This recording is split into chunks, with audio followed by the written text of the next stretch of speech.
Buenos días. Agradezco la oportunidad que me da la Universidad de los Andes de compartir estas ideas que son el resultado de mi tesis de maestría. Agradezco a todas las personas que están participando en esta charla, que lleva por título La historia de la matemática humaniza la enseñanza de las razones trigonométricas y que hace parte del desarrollo de mi tesis de investigación, cuya directora es la doctora Sandra Évele Parada. El contexto de aplicación de esta tesis se da en un colegio oficial de la ciudad de Bucaramanga que se llama el Instituto Politécnico. Estos son jóvenes de 10º grado que yo recibo para orientarlos en las matemáticas, específicamente en la trigonometría. Intento hacer un diagnóstico sobre los procesos de pensamiento, de razonamiento, sobre sus habilidades comunicativas, sobre todo sus actitudes, sus hábitos y sus valores que hacen parte de su formación integral. He encontrado a través de mi experiencia que estos muchachos tienen muchas debilidades en cada uno de sus elementos. Por otra parte, el estudio ha arrojado una problemática en la enseñanza de la trigonometría que tiene que ver con 5 aspectos. La trigonometría se está enseñando descontextualizada. La trigonometría tiene ausencia de pensamiento crítico. Las imágenes, los gráficos y los modelos geométricos que se hacen en trigonometría generalmente no se ajustan a la realidad o no cumplen las escalas o las proporciones. Hay una ausencia de las tecnologías que están tan de moda en las aulas de matemáticas. Y obviamente, perdón, hay un desconocimiento del enfoque histórico y epistemológico que es muy rico para fortalecer la enseñanza de la matemática. De esta manera surge una pregunta de investigación que gira alrededor de cómo implementar una secuencia didáctica de tal manera que genere unos aprendizajes en los estudiantes y esta secuencia didáctica esté basada en fundamentos históricos y epistemológicos. Para resolver esta pregunta, he encontrado muchos elementos. Entonces, decía que la ONU en el año 1976 señalaba la importancia de la educación en el desarrollo de los pueblos en un documento que se llamó Pacto Internacional de Derechos Económicos, Sociales y Culturales, en el artículo 13. La UNESCO en el año 1999, a través de un documento que se llamó Los 7 Saberes del Futuro, que lo escribió Edgar Morin, señalaba la importancia de la matemática desde lo humano. Y en los principios y estándares de la educación matemática en el año 2003, producidos por los profesores de Estados Unidos, ellos hacen también relevancia de la matemática para la vida.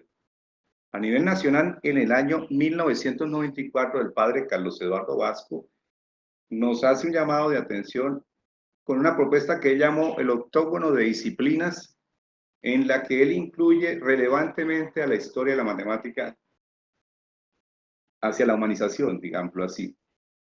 Luego aparece el Ministerio de Educación Nacional en el año 1998 con los lineamientos curriculares, donde ella empieza a mostrarnos el camino hacia la implementación de la filosofía y la historia de las matemáticas en el aula. Y repunta en el año 2006 con los estándares de competencias en matemáticas, donde ellos muy puntualmente hablan de un concepto que en un momento lo retomo, que se llama ciudadanos matemáticamente competentes. En la parte local, utilizo los lineamientos del Colegio Instituto Politécnico. El modelo pedagógico y la misión del colegio apuntan hacia el desarrollo social, antropológico y hacia una visión holística del conocimiento. Los fundamentos teóricos de mi tesis de investigación están basados en 2 investigadores, Carlos Maza y un investigador colombiano, Edgar Guacaneme, doctor e investigador en educación matemática de la Universidad Pedagógica Nacional, quien hizo un trabajo muy interesante sobre la relación de la historia en la enseñanza de la matemática y cuya tesis de doctorado fue laureada. Retomo el concepto del que hablé anteriormente acerca de lo que sería ser un ciudadano matemáticamente competente propuesto por el Ministerio de Educación Nacional en el año 2006. Y aquí vemos cómo el docente tiene el desafío de apropiarse de una visión de las matemáticas desde la parte humana, yendo a rescatar la cultura y la historia de la misma. De la misma manera, Wakanim, en su tesis doctoral, propone una relación de la historia de la matemática con la educación matemática desde tres tendencias. La matemática, la historia como uso, haciendo mención de anécdotas, de biografías, de episodios de la historia. En la perspectiva de integración, Wakanim dice que el plato fuerte de la clase de matemáticas podría ser la historia, de tal manera que ella intervenga como centro de la clase y que a partir de ella se aprenda matemática y se aprenda la misma historia. Y en la tercera tendencia, que es la perspectiva histórica, de dimensión histórica, se entendería que la historia de la matemática delinea, orienta y ayuda a planificar el currículo de la clase. Asimismo, Wakanim insiste en que el profesor de matemáticas debería poseer unos conocimientos sobre la historia por dos razones. Porque le ofrece visiones pertinentes y porque lo dota de artefactos adecuados. Las visiones que el profesor puede recoger de esto. Entiende una matemática investigativa y exploratoria. Encuentra más claro el carácter dinámico de la misma. Comprende la visión holística, integral y global de la matemática y su relación con todas las demás disciplinas, y por obvias razones tiene un conocimiento más profundo de los objetos matemáticos. Como artefacto, la historia le entrega al docente una mirada epistemológica, desde su origen, su evolución, su génesis. Le entrega instrumentos y recursos y estrategias para enseñar y para implementar en el aula. Y desde luego lo hace un mejor profesional y una mejor persona. Esta amalgama de ideas tienen que concretarse en el aula. El aula se transforma, porque esta propuesta es distinta, es humanizante. Los elementos tradicionales del aula cobran un sentido un poco distinto. El aula es el escenario donde se discute de una manera sana, respetuosa y con argumentos. La enseñanza y el aprendizaje ahora son responsabilidad tanto del docente como del estudiante. Es decir, el docente aprende y el estudiante también enseña. La evaluación adquiere un carácter completamente formativo y se aleja de esa evaluación sumativa y de alguna manera represiva. La visión matemática ahora es distinta, es una matemática que despierta la curiosidad y que permite conectar con otras áreas del conocimiento. Voy a mostrar un ejemplo muy puntual de cómo es una evaluación en el enfoque que estamos descubriendo o proponiendo en esta tesis de investigación. Este formato que estoy mostrando corresponde al resultado de un trabajo ya de muchos años atrás, donde se consolida una plantilla para que el estudiante sea partícipe y protagonista de su propio proceso de evaluación. Entonces se le invita a que él reflexione sobre sus actitudes y sus valores en el proceso, sobre su trabajo autónomo, es decir, sobre su libertad pero con responsabilidad, y obviamente sobre el desarrollo cognitivo, el aprendizaje de los conceptos de las matemáticas. Y al final, pero solamente al final, el estudiante, al valorar cualitativamente su proceso, de alguna manera asigna un número a esa evaluación cualitativa que se convierte en una evaluación en ese momento numérica. Ahora, yendo al plano de la trigonometría, hay un invariante que es propio de la trigonometría de los griegos, empezando por Tales de Mileto, quien se considera el primer filósofo de la historia, y quien a través del modelo de referencia triángulo-rectángulo pudo obtener la altura de una pirámide. Pitágoras se hizo famoso y trascendió por un teorema que formuló sobre triángulo-rectángulo. Eratóstenes, un empedernido lector, director de la Biblioteca de Alejandría, pudo medir la circunferencia de la Tierra con un palo precisamente por un razonamiento que pudo dar a partir de un dato importante que encontró. Y Parco, el padre de la trigonometría, pudo ofrecernos una tabla de cuerdas con base en las relaciones lineales y angulares que se dan dentro de un triángulo rectángulo. Y Aristarco, de quien voy a hablar a continuación, el rebelde de la época.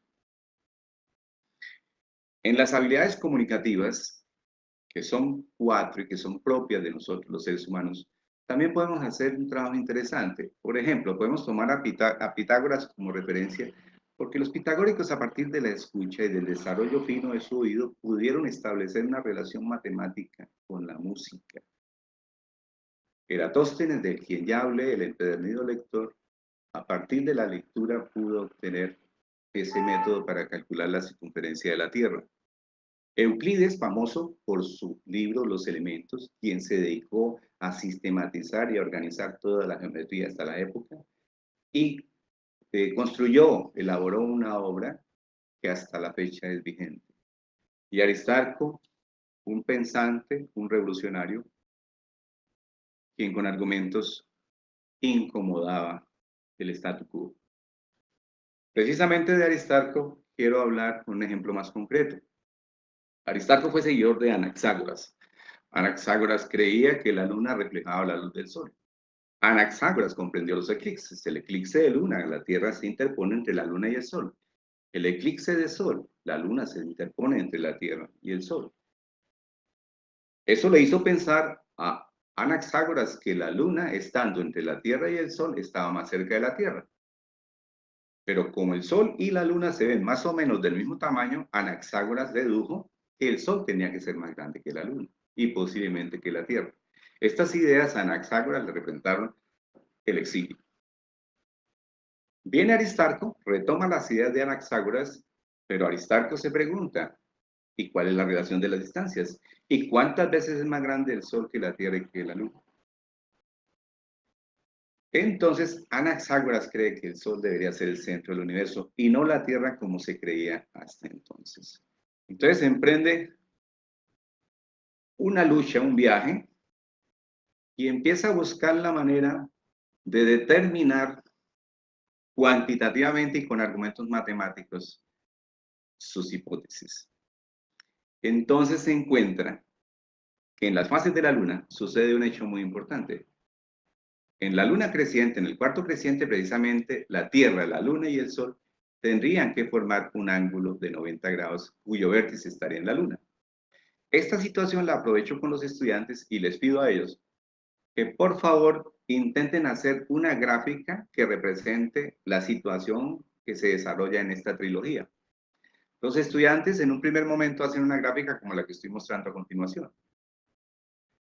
Generalmente esa es la gráfica que ellos hacen. Sin embargo, yo les repunto y les digo, pues la información histórica nos dice que el ángulo que calculó y que midió Aristarco, tomando como vértice la Tierra y como dos extremos la Luna y el Sol, fue de 87 grados. Es decir, Aristarco ya conocía el ángulo que se formaba en la Tierra y conocía el ángulo que se formaba en la Luna. Es decir, que ya conocía los tres ángulos del triángulo. A los estudiantes les pido que por favor construyan a escala el gráfico que represente la observación que encontró Aristarco. Al principio sufren un poco para intentar construir la gráfica, pero ellos ya han desarrollado ciertas habilidades de medición de ángulos con transportador y de construcciones a escala y finalmente lo logran. Cuando lo logran, les pido que por favor midan la distancia de la Tierra a la Luna y midan la distancia de la Tierra al Sol y que encuentren la relación o el número de veces que cabe la distancia de la Tierra a la Luna con respecto a la distancia de la Tierra al Sol. Para esas dimensiones, no importa la escala, el resultado debe dar más o menos 19 veces. Significa que el Sol está 19 veces más lejos que la Luna de la Tierra. Como la Luna y el Sol se ven del mismo tamaño, significaría que el Sol es 19 veces más grande en diámetro que la Luna. Luego, Aristarco avanzó un poco más. En un eclipse lunar, cuando la Luna atraviesa el cono de sombra que forma la Tierra, oponiéndose entre la Luna y el Sol, Aristarco notó que el tiempo que duraba la Luna entrando al cono de sombra, el tiempo que dura la Luna entrando al cono de sombra, es exactamente el mismo tiempo que dura la Luna completamente oculta dentro del cono de sombra, es decir, el tiempo que dura saliendo. Esto lo condujo a pensar que el diámetro o la distancia, la longitud de este trayecto era equivalente a 2 veces el diámetro de la Luna. Haciendo un poco de matemáticas, utilizando unas ecuaciones que para la época suponemos que no eran como están escritas acá, porque ellos tenían su propio lenguaje, y utilizando la semejanza de triángulos, Aristarco encontró que la distancia, o perdón, el diámetro de la Luna era casi el 35% del diámetro de la Tierra. En la actualidad se sabe que el diámetro de la Luna es más o menos el 27% del diámetro de la Tierra.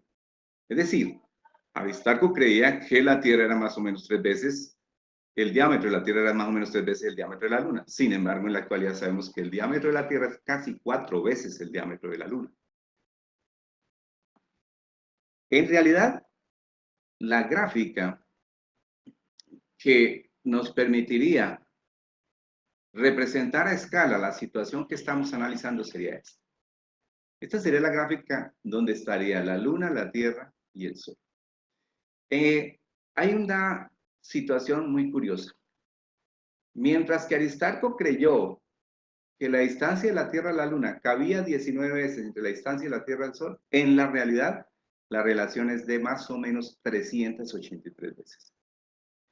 ¿Dónde estuvo el error?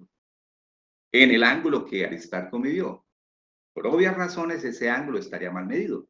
Los instrumentos, la tecnología de la época no daban para tanta precisión, pero el método era perfectamente válido. ¿Cuál fue el ángulo que midió Aristarco? 87 grados. ¿Cuál es el ángulo real que se forma? 2 grados 51 minutos. Esa pequeña diferencia en los ángulos se traduce en un valor dramático, en una diferencia dramática y muy significativa a escala del universo. Es decir, que a escala del universo, una pequeña variación del ángulo representa una inmensa variación de las distancias. Esto es un hecho muy importante para la trigonometría. Aquí el estudiante comprende la importancia que tiene la trigonometría para comprender el universo. Aquí el estudiante comprende lo importante que es entender el margen de error en los modelos a escala de la realidad. Y aquí el estudiante comprende la sensibilidad que se puede entender a partir de las relaciones lineales con las relaciones angulares dentro de un triángulo rectángulo. Eso es más o menos lo que induce al concepto de razón trigonométrica y su relación con los famosos senos, cosenos, tangentes, etc. Finalmente, de estos episodios, de estas clases, de estas oportunidades que he aprovechado con ellos, empiezo a entender y a rescatar y a descubrir algunos resultados.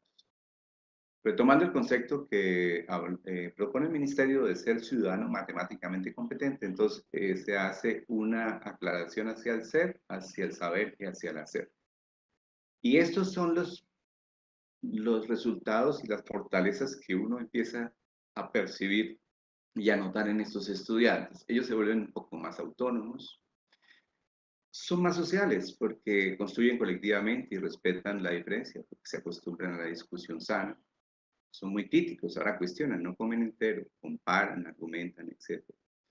Se hacen más sensibles porque ahora conocen el drama humano, la matemática pues la relacionamos con la filosofía y con la ciencia y con el arte. En el plano del saber hay una riqueza cultural muy impresionante para ellos, en plano científico también, porque ahora entienden qué es la ciencia y qué es el conocimiento un poquito mejor. En el plano político también, porque ellos empiezan a tener más compromiso con los demás, más responsabilidad social con los demás y disposición para contribuirle a los demás. Y en lo espiritual también, porque de alguna manera aquí nos damos cuenta que el pensamiento humano está siempre en un límite donde encuentra un vacío que posiblemente es llenado por alguna sustancia superior. En el hacer también, porque este estudiante se vuelve un poco más creativo, diseña sus propias soluciones, participa, es competente, claro, cada vez quiere hacer mejor las cosas. Es productivo porque de alguna manera él va produciendo su propio aprendizaje y lo va reflejando y lo va caracterizando y lo va materializando en una carpeta de trabajo. Y es servicial porque ese es precisamente el lema de nuestra clase. Las conclusiones pues son varias. Realmente he notado o hemos notado que la historia impacta positivamente una clase de matemáticas, fortalece el autoconocimiento, la autoestima, incentiva la autocrítica, preserva y engrandece el trabajo de nuestros antepasados, enriquece la cultura, conecta las matemáticas con muchas disciplinas del saber, estimula la curiosidad, la actitud crítica, induce a la indagación, a la formulación de interrogantes, etc. Y evidencia la complejidad del drama y la tragedia humana para poder defender las ideas y finalmente consolidarlas para el beneficio de la humanidad. Estas son las referencias bibliográficas y este es el lema de la clase. La matemática sí vive para servir. Gracias.